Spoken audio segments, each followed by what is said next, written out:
Hello नमस्कार दोस्तों, मैं जितेंद्र शुक्ला आपका स्वागत करता हूं आपके अपने चैनल पे। और जो है मैं आज बिना देरी किए हुए स्टार्ट तुरंत करूंगा बाल विकास एवं शिक्षा शास्त्र सीडीपी सीटेट के लिए।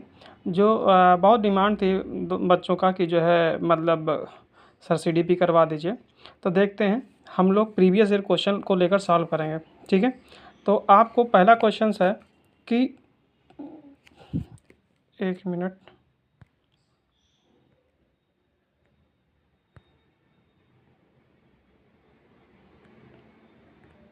ठीक दोस्तों,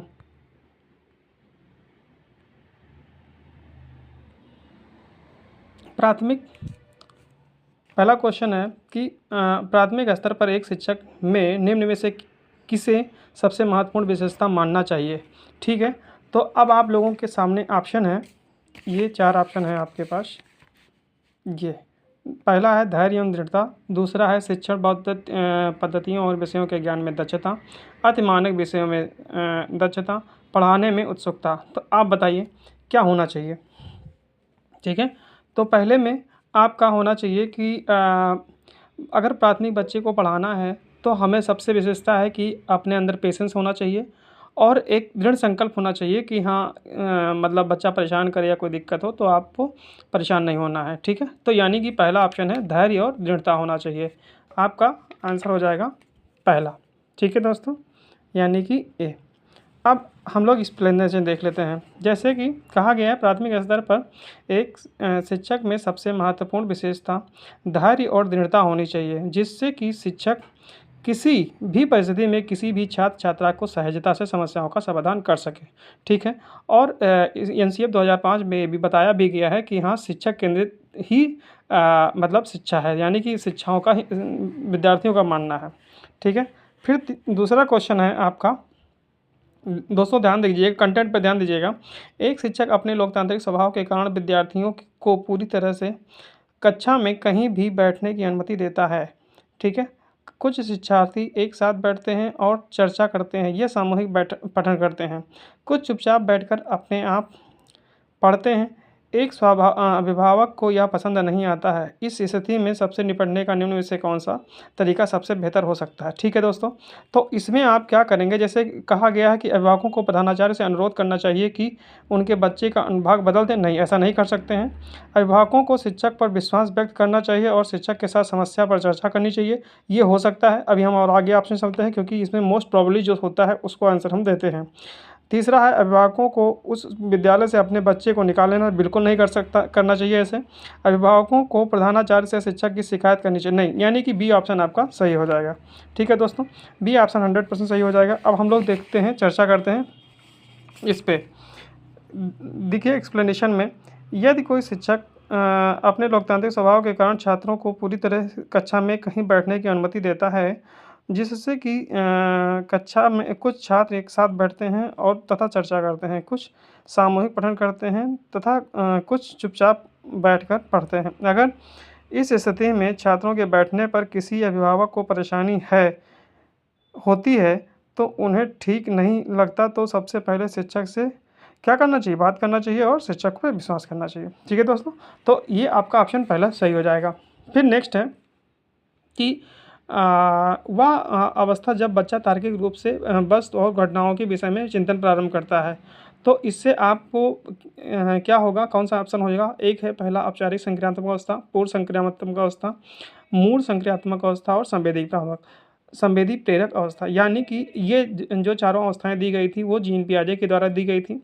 तो आपको बताना होगा कि कौन सा ऑप्शन सही होगा। यानी कि आपको पता है कि मूल संक्रियात्मक अवस्था होगा। मूल संक्रियात्मक अवस्था, इसमें जरा इसके एक्सप्लेनेशन पढ़ लेते हैं कि मूल संक्रियात्मक अवस्था में बच्चा किसी वस्तु और घटनाओं के विषय में चिंतन प्रारंभ कर देता है और जो ये एज होती है वो 7 से 11 वर्ष होती है। जो संवेदी प्रेरक अवस्था होती है वो 0 से 2 होती है और फिर 2 से 7 होती है पूर्व संक्रियात्मक अवस्था। फिर उसके बाद में मूर्त में हो जाएगा जो 7 से 11 है, और औपचारिक संक्रियात्मक अवस्था में 11 से 15 या 11 से 17 18 भी कहा गया है, मतलब एबव 15 11 कहा गया है। ठीक है, तो ये मैंने आपको एक्सप्लेन कर दिया है। ठीक है, फिर मन का मानचित्रण संबंधित है, किससे संबंधित है, साहसिक कार्यों की क्रिया योजना से, मन का चित्र बनाने से, मन की क्रियाशीलता पर अनुसंधान से। तो ऑप्शन आपका हो जाएगा सी दोस्तों, ठीक है, मन की क्रियाशीलता पर अनुसंधान से, ठीक है। तो इसका आप देख सकते हैं, मन का मानचित्रण का अर्थ है मन की क्रियाशीलता पर अनुसंधान से। अतः अर्थानुसार किसी भी क्रिया को करने से पहले उसकी एक रूपरेखा मन में बना लेनी चाहिए, ठीक है दोस्तों।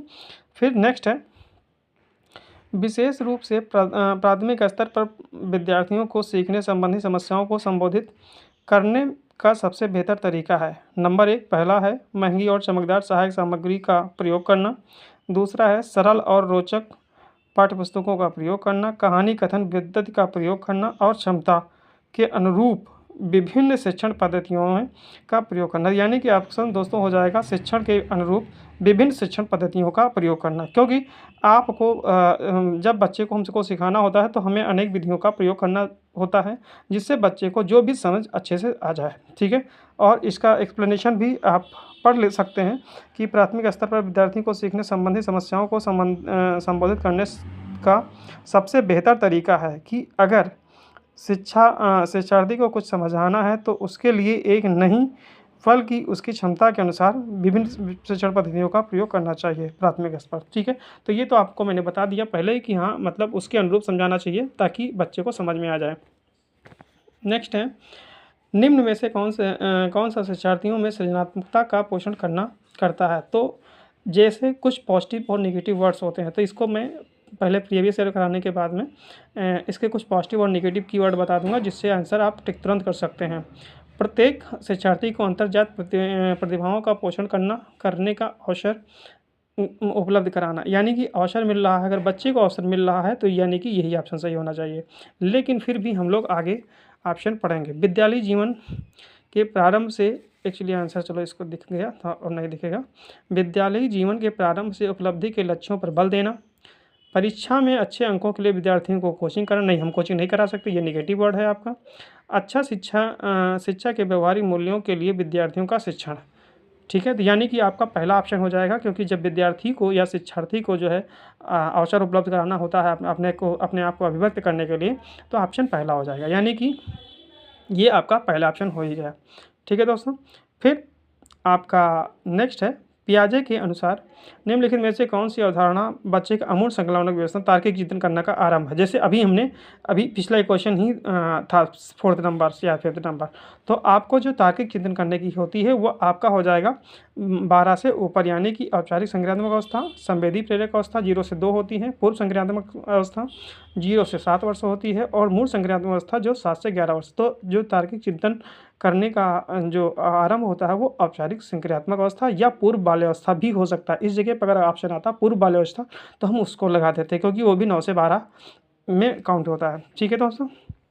अब एक्सप्लेनेशन मतलब आप देख सकते हैं कि आप पढ़ लीजिएगा। फिर हम लोग नेक्स्ट करते हैं, सीखना समृद्ध हो सकता है। कक्षा में अधिक से अधिक शिक्षण सामग्री का प्रयोग किया जाए। शिक्षक विभिन्न प्रकार के व्याख्यान और स्पष्टीकरण का प्रयोग करें। कक्षा में आवधिक परीक्षाओं पर अपेक्षित ध्यान दिया जाए और वास्तविक दुनिया से उदाहरणों को कक्षा में लाया जाए। हाँ यही सही है। ये आपसे अगर वास्तविक दुनिया में, यानी कि जो हमारे बच्चों के प्रेजेंट में जो चल रहा होता है उनकी वास्तविक दुनिया से अगर उदाहरण को कक्षा में लाया जाए, जिसमें विद्यार्थी एक दूसरे से अंतर क्रिया करें और शिक्षक उस प्रक्रिया को सुगम बनाए, तो वही हो जाएगा। यानी कि ऑप्शन यहाँ एक्सप्लेनेशन में डी भी दे रखा है, और ये जो है ये सबसे बेस्ट है। यानी कि बच्चे को जो है अलग अलग उदाहरण से ला करके कक्षा में जो बच्चे होते हैं उनको अगर उनकी भाषा में उनकी तरीके से जैसे वो समझ पाएँ, उनको समझाना सबसे बेस्ट एग्जाम्पल होता है, ठीक है दोस्तों। नेक्स्ट है 9 नंबर क्वेश्चन है आपका, 1 मिनट ध्यान रखेंगे अब कि ऑप्शन ना देखें। निम्नलिखित में से कौन से कथन को सीखने की प्रक्रिया विशेषता नहीं मानना चाहिए।